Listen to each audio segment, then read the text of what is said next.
My fiancé once told me, "Your family drama isn't my problem." When my brother needed help, I replied, "You're absolutely right." Then her sister got arrested, and I threw her exact words back at her. Now she's calling me heartless while pleading for my help. I'm 29, male, and I just need to unload this because at the moment, I'm being called every insult you can imagine. Honestly, I'm sleeping like a baby. I've been with Monica, 27, for 4 years, engaged for 6 months. She's a big believer in boundaries. Her go-to line? Not my circus, not my monkeys. Fine by me. I'm pretty independent myself. My younger brother, Luis, 24, has had a rough streak. No addiction or huge scandal, just plain bad luck. His company downsized. He lost his job, then his girlfriend left him. As if that wasn't enough, his landlord sold the building and gave everyone 30 days to move. He was sinking fast. 3 weeks ago, Luis called me. He'd been sleeping in his car for a week, too proud to ask for help earlier. He asked if he could crash at our place for a month until he got back on his feet. He already had 2 interviews lined up. That night, I told Monica the whole situation, explained that Luis only needed the couch for a few weeks. Her response? "Your family drama isn't my problem, Jerome. We've talked about this. I don't do family bailouts." He's not just asking you, he's asking me to give up my space. And honestly, if Luis handled his life better, he wouldn't be here. Poor planning on his part doesn't mean I have to make it my emergency. I was stunned. He lost his job because of layoffs, I said. That's not poor planning. Her reply? Everyone should have 6 months' expenses saved. That's adulting 101. Not everyone can afford that, Monica, I told her. She rolled her eyes. Look, I'm not trying to be mean, but I've worked hard for our life here. I'm not letting it get disrupted by your brother's problems. If you want to help, pay for him to stay in a motel, but he's not staying here. A motel for a month would cost thousands. She just shrugged. Then that's what helping him costs. Your family, your problem, your money. Here's the thing, Monica makes good money as a marketing director. I do okay as an electrician. We keep our finances separate, split bills evenly, and both names are on the lease. I stared at her. You're really going to make me choose between my brother and keeping peace with you?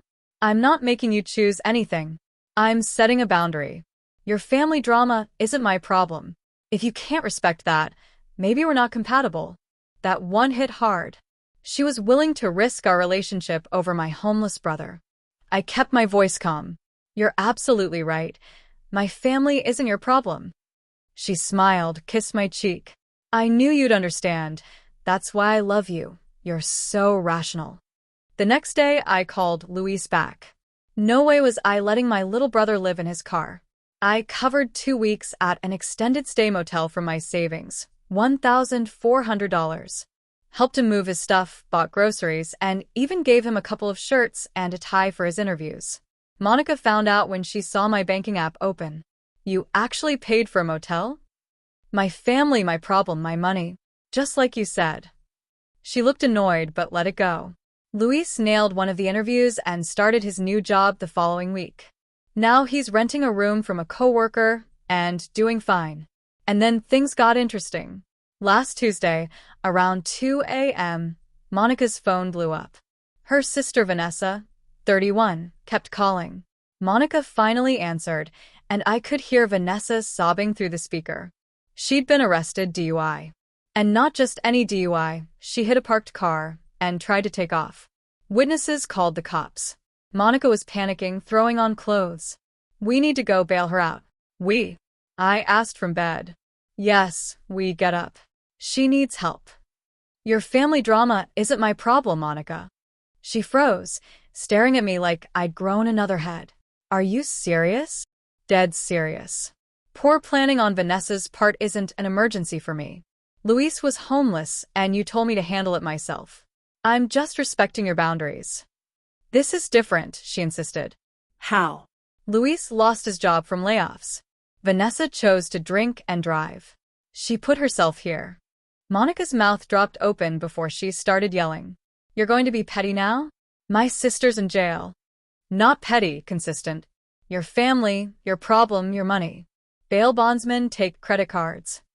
She hurled every insult she could think of before storming out. Came home at 8 a.m. looking drained.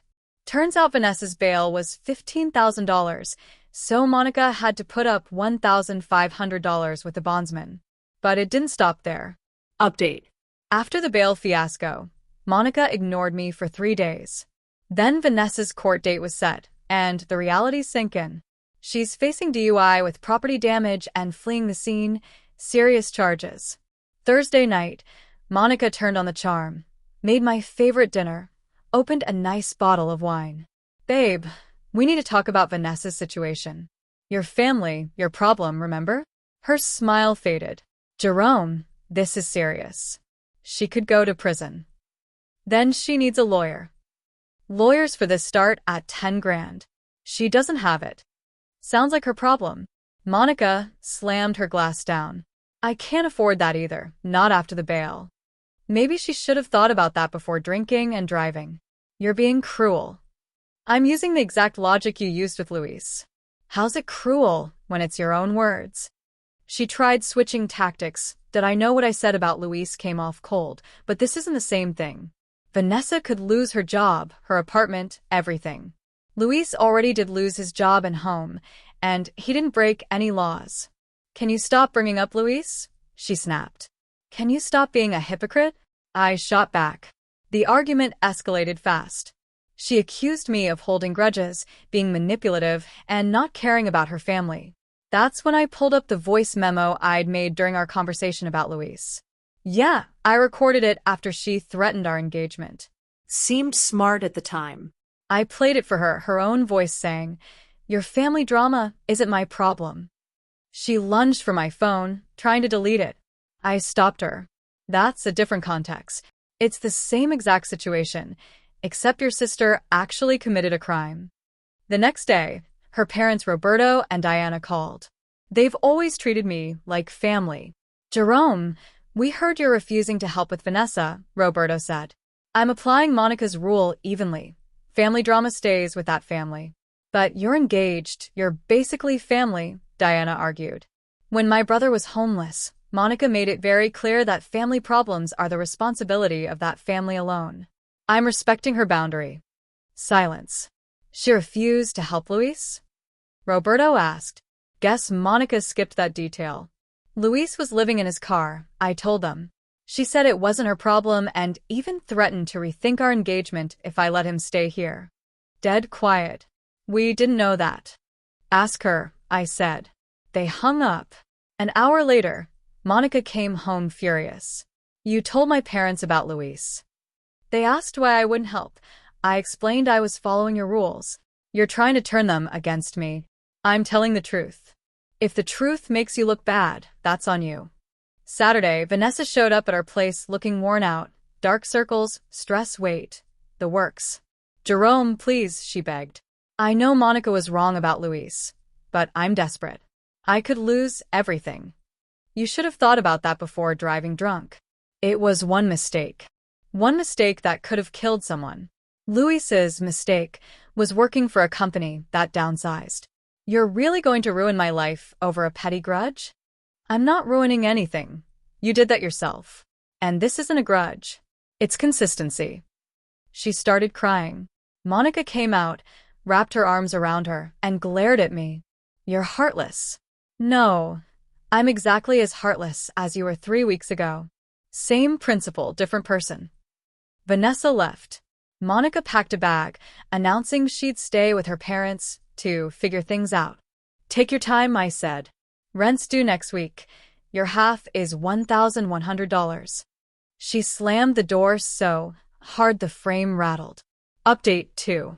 4 days later, Monica moved back in. Apparently her parents weren't as sympathetic after learning what she'd done to Luis. But the real fireworks started once Vanessa's case progressed. Her public defender told her to plead guilty for a lighter sentence. Vanessa panicked, said she needed a private lawyer, and started a family group chat, begging everyone to chip in. The relatives split into 2 camps, some saying they should help, others saying she made her own bed. Then Monica's cousin Antonio asked, didn't Monica refuse to help Jerome's homeless brother? Why should we help Vanessa? And just like that, the tea spilled everywhere. Turns out Roberto and Diana had told the whole story at Sunday dinner. Monica got roasted in the group chat. Her aunt chimed in. So family only matters when it's your family? Luis was homeless, and you said not your problem. Cold. Monica tried to defend herself. That was different. We have boundaries. Antonio shot back. Boundaries for his family but not yours? That's not boundaries, that's selfish. In desperation, Vanessa did something ridiculous. She posted on social media asking for donations for her legal fees, painting herself as an innocent victim. Someone, not me, I swear, commented with the police report details. DUI, property damage, fleeing the scene. The post blew up in her face. Her employer saw it and fired her for breaking their social media policy and morality clause. She worked at a nonprofit. Monica came home crying. Vanessa lost her job. Consequences, I said. She's going to lose her apartment, just like Luis did. Stop bringing up Luis. Stop being a hypocrite. She hurled a plate at the wall. I hit record on my phone. You're destroying my family, she screamed. Vanessa destroyed herself. I'm just not breaking her fall. I'll never forgive you for this. You threatened to end our engagement over my homeless brother. I'm supposed to care about your forgiveness? Then came the ultimatum. Help Vanessa, or we're done. I laughed, actually laughed. Monica, we were done the moment you told me my brother sleeping in his car wasn't your problem. I just stuck around to watch you live by your own rules. So you stayed for revenge. I stayed because I pay half the rent. I don't break leases. But yeah, watching you squirm has been a bonus. She moved out that night for good. Vanessa eventually took a plea deal. 6 months license suspension, probation, community service, mandatory AA meetings, and $5,000 in fines. No jail time, lucky her. But with no job and a DUI record, she moved back in with Roberto and Diana. Monica's living there, too. I kept the apartment, and Luis moved in as my roommate. His job's going great. He pays his half of the rent, washes his dishes, keeps things clean, and never tells me family doesn't matter. This morning Monica texted me, "You destroyed everything over petty revenge." I replied, "No, I applied your boundary equally. Your family drama isn't my problem. Remember? I hate you, and your feelings aren't my problem either." Then I blocked her. Wasn't planning on updating again, but the ending is too good. Monica tried to save her reputation, not with me, but with others. Claimed I was abusive, controlling, and manipulated the situation. Her mistake? Forgetting I had that voice recording. When her friend Jasmine messaged me calling me trash, I sent her the clip. Monica's own voice saying, "Your family drama isn't my problem." Silence. Then, oh, she didn't tell me that part. Word spread. Monica's friend group split. Half thought she got what she deserved. The rest stood by her. That second half shrank once they learned the full timeline, that she'd threatened our engagement over Luis, but expected instant help for her drunk driving sister. When the lease renewal came, Luis and I decided to upgrade. We found a 2-bedroom closer to his work. He's already been promoted. On moving day, Monica showed up with a cup of tea like nothing had happened. "I want to talk about us. We can fix this." There is no us. "Jerome, I know I was wrong about Luis, but you were so cruel about Vanessa." "I treated Vanessa exactly how you taught me to treat family in crisis. If that's cruel, what does that make you?" She started crying. "I loved you. You loved having me. There's a difference. Someone who loves you doesn't threaten to leave when your brother is sleeping in his car. I was just protecting our space. And I was protecting my standards. Turns out they're higher than yours." She left without the tea. Last week Roberto called to apologize for everything. Said I was right to stand my ground, then admitted Vanessa living with them was a nightmare.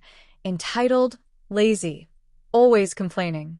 "She keeps saying none of this would have happened if you'd helped," he told me. "If she hadn't driven drunk, none of it would have happened," I replied. "I know, we know." Monica still defends her, though. They deserve each other. He chuckled sadly. "We liked you, Jerome. Wish it had gone differently." It could have. Monica made sure it didn't. Through mutual friends, I heard Monica's on dating apps now. Her bio? Looking for someone family-oriented with strong values. The irony made me laugh out loud. Luis and I are thriving. He's dating someone great, saving money, and we have dinner together most Sundays. Last week, he thanked me for having his back when no one else would. Always, I told him. That's what family does.